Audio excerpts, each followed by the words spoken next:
Michael Rodriguez stood on the manicured sidewalk of Oak Ridge Estates, a meticulously maintained suburban development where every lawn was a canvas of uniform green perfection. The neighborhood was a testament to suburban architectural precision. Each house painted in carefully curated neutral tones, mailboxes aligned with military-like exactitude, and not a single blade of grass daring to grow beyond the prescribed height. At 38, Michael had built his real estate empire through calculated risks and an almost mathematical approach to property investment. Oak Ridge Estates represented his most ambitious project yet, a quiet conquest of an entire neighborhood, one property at a time. His strategy was simple yet brilliant: purchase homes in desirable areas, maintain them immaculately, and rent them out to professionals who would treat the properties with the same respect he did. The Rodriguez family had a complicated history with property. His grandfather, an immigrant who arrived with nothing but a suitcase and an unbreakable work ethic, had instilled in Michael a deep respect for real estate as a path to generational wealth. What started as small rental properties in working-class neighborhoods had gradually transformed into a sophisticated investment portfolio that now included this pristine suburban enclave. Most residents of Oak Ridge Estates saw Michael as an enigma. He would appear occasionally, dressed in tailored khakis and a crisp button-down shirt, clipboard in hand, walking with a purposeful stride that suggested both ownership and discretion. His visits were brief, measuring, inspecting, ensuring each property met his exacting standards. The neighbors would watch from behind their perfectly curtained windows, speculating about his purpose. What they didn't know was the intricate web of ownership that stretched across their perfectly lined streets. Michael owns 6 of the 16 homes in this development, acquired through a complex network of LLC corporations and property management companies. Each purchase was a carefully researched investment, each tenant meticulously vetted. The neighborhood itself was a microcosm of suburban aspiration.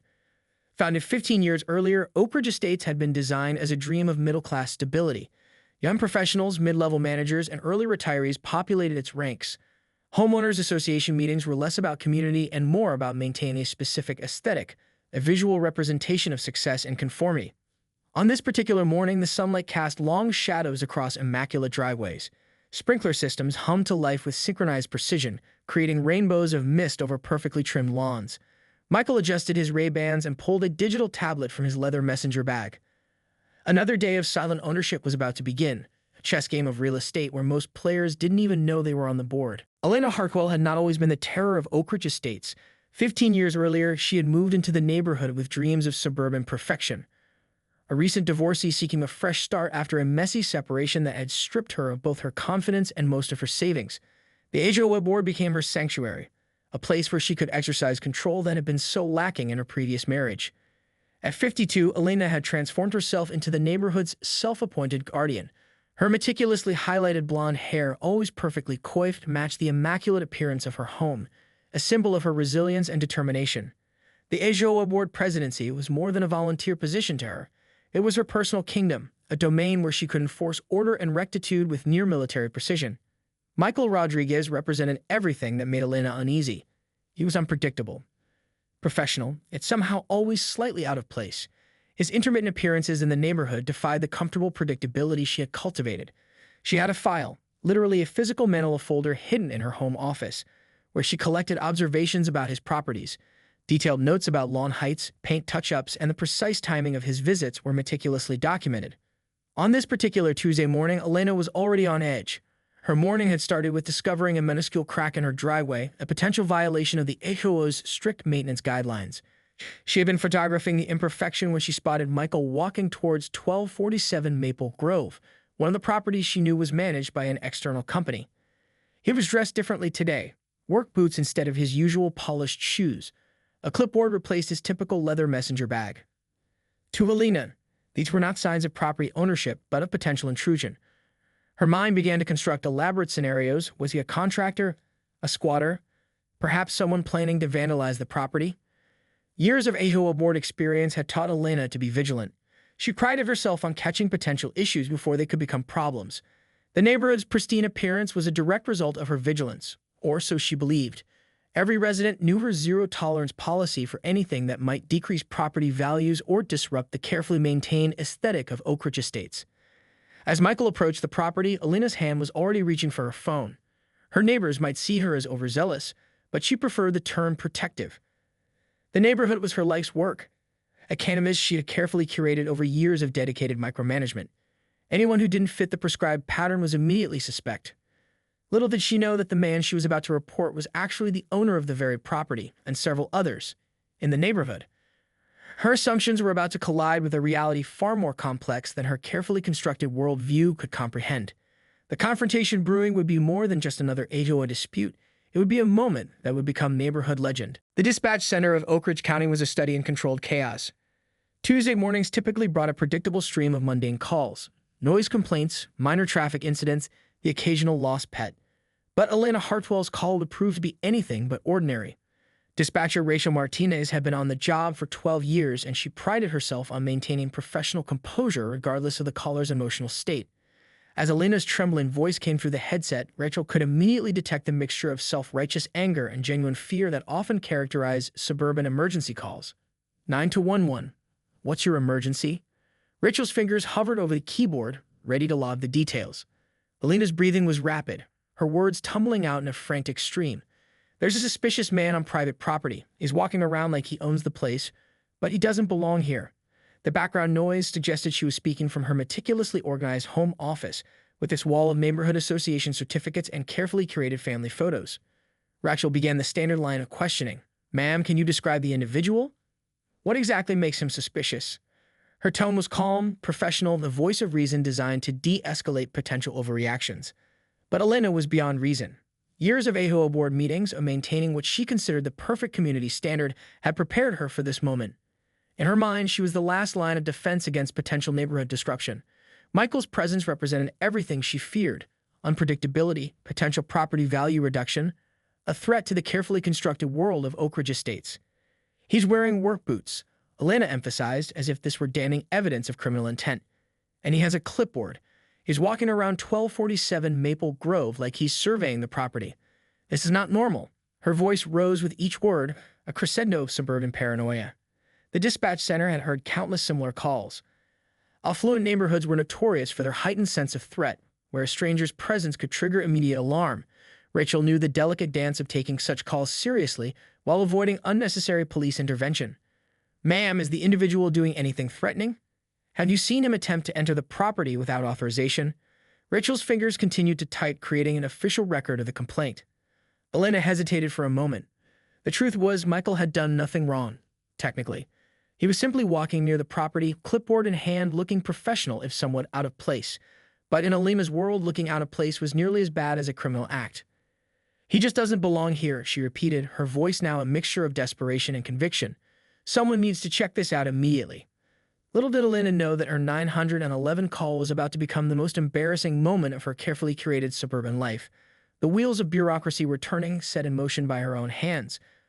A call that would expose her fundamental misunderstanding of property ownership and community dynamics. As the police cruiser pulled out of the station, Rachel exchanged a knowing glance with her colleague. Another day in suburban emergency response was about to get interesting. Officers James Peterson and David Rodriguez, no relation to Michael, pulled up to 1247 Maple Grove in their standard-issue county patrol vehicle. They had responded to countless neighborhood disturbance calls, but something about this dispatch felt different. The caller's intensity suggested more than a typical noise complaint or suspicious activity report. James, the more seasoned of the two officers, approached Michael with a practiced, measured stride. "Sir, we've received a report of a potential trespasser. Could you provide some identification?" His hand rested casually near his belt, a reflexive stance honed by years of unpredictable encounters. Michael Rodriguez remained impossibly calm. Years of real estate negotiations and property management had taught him the art of professional composure. He reached into his messenger bag, slowly, carefully, and extracted a leather portfolio. "Certainly, officers," he responded, his voice a model of controlled politeness. The documents told a story far more complex than Elena's frantic 911 call. Meticulously organized property deeds, LLC registration papers, and rental agreements painted a comprehensive picture of ownership. Michael had structured his real estate investments with the precision of a chess grandmaster, creating a network of legal ownership that was both sophisticated and bulletproof. David Rodriguez, whose own family had roots in local real estate, began examining the documents with growing appreciation. "These are some impressive holdings," he muttered to his partner, pointing out the multiple property addresses listed under Michael's various corporate entities. Elena had followed the police to the scene, her designer walking shoes clicking against the pristine sidewalk. She stood a few feet away, her perfectly pressed blazer now looking slightly rumpled, her confidence visibly deflating with each passing moment. The neighborhood gossips would later describe her expression as a mixture of horror and disbelief. "That's impossible," she muttered, loud enough for the officers to hear. "He can't own these properties. I've been on the HOA board for years. I would know." Michael turned to her, a hint of a smile playing at the corners of his mouth. "Miss Hartwell, I believe you're currently renting 1263 Maple Grove, one of my properties managed through Sunrise Property Management." He produced another document, a rental agreement with her signature clearly visible. The irony was exquisite. Elena had been living in a property owned by the very man she had just reported as a potential criminal. Her carefully constructed world of suburban control was crumbling around her, each revelation more humiliating than the last. Officer James Peterson cleared his throat. "Ma'am, it appears Mr. Rodriguez is indeed the legal owner of multiple properties in this neighborhood. There's no basis for the trespassing claim." The official tone carried a subtle hint of professional reproach. Elena's face transformed through a spectrum of emotions: shock, embarrassment, anger, and finally a crushing defeat. The neighborhood watchdog had not only been wrong, but had spectacularly misread the entire situation. Her reputation as the HOA's vigilant guardian was about to become the stuff of local legend, and not in the way she had ever imagined.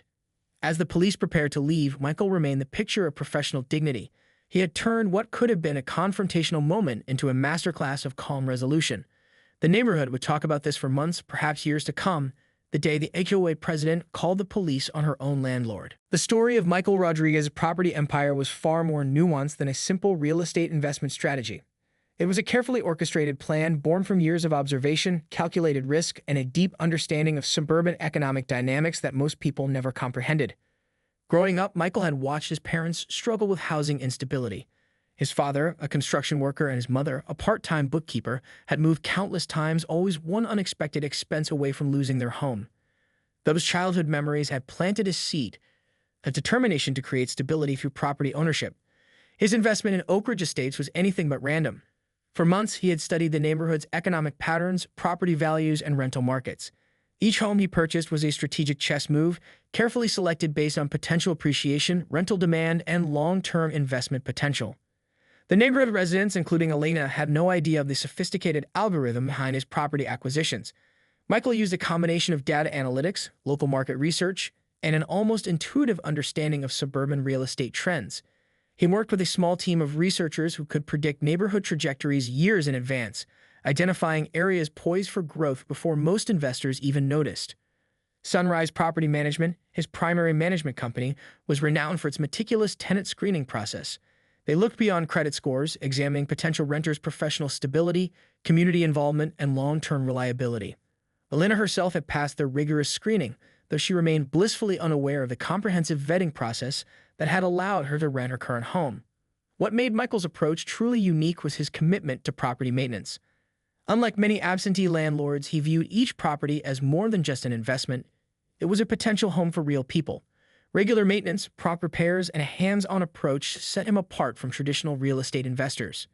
The 6 properties he owned in Oak Ridge Estates represented just a fraction of his broader portfolio. He did similar carefully curated investments in 3 other suburbs, each selected with the same meticulous approach. His strategy wasn't about quick profits, but about building long-term, sustainable real estate wealth. Elena's 911 call had inadvertently exposed a fundamental misunderstanding that plagued many suburban communities. Most residents viewed property ownership through a narrow lens: one house, one family, one narrative. Michael's approach revealed a more complex reality. Property ownership was a dynamic, interconnected system that most people never fully understood. The irony was not lost on Michael. Elena, who prided herself on knowing every detail of the neighborhood, knew almost nothing about its true economic structure. Her role as HOA president was more about maintaining a surface-level appearance of perfection than understanding the deeper economic mechanisms that sustained the community. As news of the 911 call spread, Michael knew the incident would become neighborhood folklore. But more importantly, it would serve as a subtle lesson about assumptions, property rights, and the complexity of modern real estate investment. He had turned what could have been a confrontational moment into a masterclass of professional discretion. The Rodriguez family's journey from housing instability to strategic property investment was now written into the very fabric of Oak Ridge Estates, a quiet revolution happening right under the perfectly manicured lawns and behind the meticulously painted front doors. The fallout from Elena's 911 call spread through Oak Ridge Estates like wildfire. Social media groups, neighborhood text chains, and backyard fence conversations became saturated with the story of the HOA president who had dramatically misread her own landlord's intentions. What began as a moment of perceived heroism had transformed into a cautionary tale of suburban hubris. Local real estate agents began to take notice. Michael Rodriguez, once a relatively unknown investor, became something of a local legend. His measured response to the incident, professional, calm, and utterly devoid of public shaming, only increased his reputation. Several property owners in the neighborhood began reaching out, interested in understanding his investment strategies. Alina's position on the HOA board became untenable. At the next community meeting, whispers and not-so-subtle glances followed her every move. The board members, who had long tolerated her micromanagement, now saw an opportunity to reassess her leadership. Her carefully cultivated image of neighborhood protector had been irreparably damaged. Her daughter, Sarah, a marketing executive in the city, was mortified. "Mom, you called the police on your own landlord," she'd exclaimed during a painful family dinner, where the incident was dissected in painful detail. The story had spread beyond the neighborhood, becoming a viral anecdote shared across social media platforms as a prime example of suburban overreach. Michael, true to his professional nature, never publicly discussed the incident in detail. When asked by curious neighbors or local real estate colleagues, he would simply smile and redirect the conversation. His restraint only added to the mystique surrounding the event. Sunrise Property Management received an unexpected boost in reputation. Their thorough tenant screening and professional management were now the talk of the local real estate community. Several of their competitors began adopting similar approaches, hoping to replicate their success. For the residents of Oak Ridge Estates, the incident became a turning point. The carefully maintained facade of suburban perfection had been momentarily lifted, revealing the complex dynamics that truly drove their community. Neighbors began to look at each other differently, with a newfound understanding that things were not always as they appeared. Alina eventually put her house on the market. The embarrassment of the 911 call, combined with the subtle but persistent social ostracism, proved too much to bear. She moved to a smaller community several towns over, hoping to reinvent herself away from the whispers and knowing glances. Michael Rodriguez continued his strategic property investments, adding more properties to his portfolio. The Oak Ridge Estates incident became just another chapter in his broader narrative of successful real estate management. He maintained the properties with the same meticulous care, continuing to provide quality housing for professionals and families. Years later, the story would be recounted at local real estate conferences as a humorous and instructive tale. It became a parable about assumptions, property rights, and the importance of looking beyond surface-level appearances. Michael Rodriguez had turned a potentially volatile situation into a masterclass of professional discretion and strategic thinking. The perfectly manicured lawns of Oak Ridge Estates continued to wave in the suburban breeze, a testament to the unchanged exterior. But beneath the surface, everything had changed, a quiet revolution sparked by one misguided 911 call.